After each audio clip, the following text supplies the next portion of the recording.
How many of you know the Kevin Bacon game? Well, if you take nothing else away from today, you have a great dinner party game. The Kevin Bacon game is a game that you play where you start with an actor and link that person to Kevin Bacon within 6 steps or less. That's the goal. So can I get from actor X to Kevin Bacon within 6 steps? So why is this an important concept? Well, Kevin Bacon has a really rich social network. It's very dense. He's central to it. He is connected to a lot of people. A lot of people are connected to him. We are living in a hyper-connected world now, right? We have internet. We have all of these technologies that allow us to communicate and remain in contact with people over great distances. The level of connectivity now is staggering. But the reason why this becomes an important concept is because we know that the construction of your network, the people you know, the relationships you have, actually are pretty predictive of some fairly important outcomes, especially when it comes to career. This one is actually just a random drawing of a social network, just to give you an idea of what it looks like. And you've seen these before, right? These are kind of popular ideas.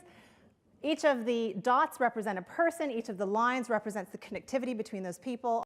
The length of the line determines how tightly connected you are. The size of the dot will often indicate how central you are to the network. I'm going to show you some networks that we developed based on individuals within the agriculture industry. So in your early career, you want a network that has a lot of weak connections. Long lines, lots of dots. Because you want to be creating opportunities. You want to have access to resources. You want to have access to all kinds of information. And then as you establish a career, we know that your network tends to tighten, and you have more interactions with fewer people.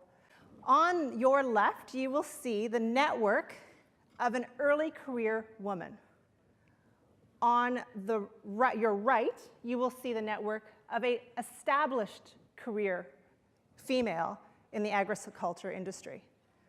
So notice the huge difference, right? Notice kind of the interconnectivity of the established career and kind of the looseness of the early career.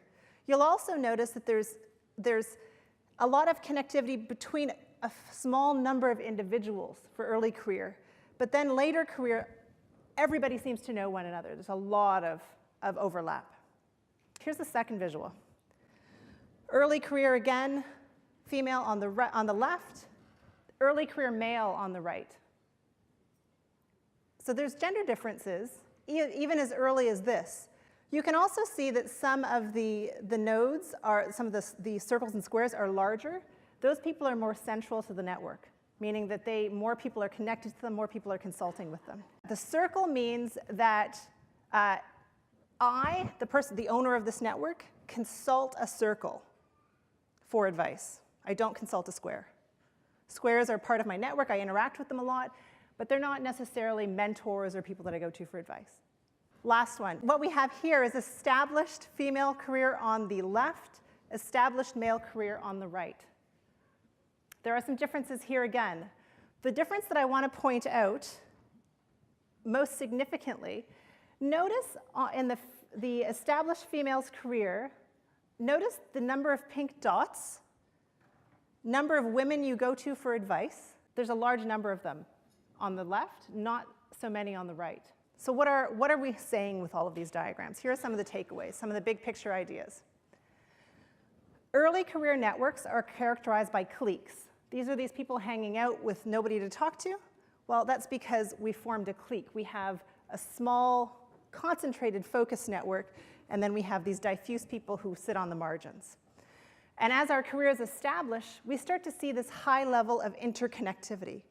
The people we know the people that we know who know the people that we know. We see dominance of men in all networks, but we also see, as the last point on this slide, is that in the established female's career, we see high levels of connections to other women, kind of like a board of directors. And we also know that the industry is highly consultative.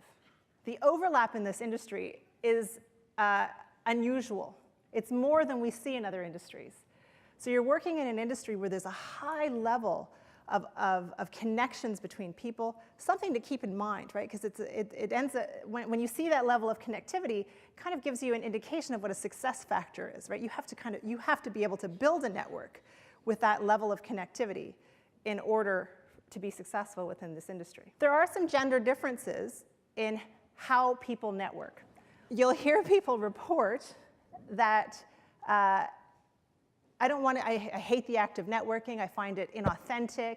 I find that I don't want to go talk to people just because I want something. This complaint comes up for women because of an issue that's a gender difference around behaviors between men and women around self-promotion.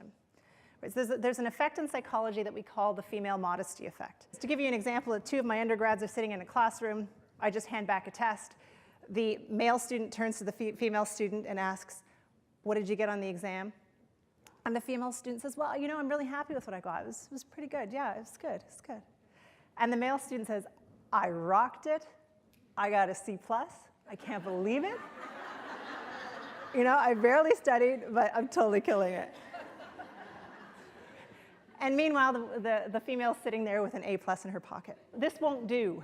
When we're talking about social networking, this won't do, right? It will not lead to progress in your career. It will not allow you to make the types of connections where people understand your levels of competence and understand what you have to offer. So while there is a need to do a bit of self-promoting within social networking, there is no need to be inauthentic.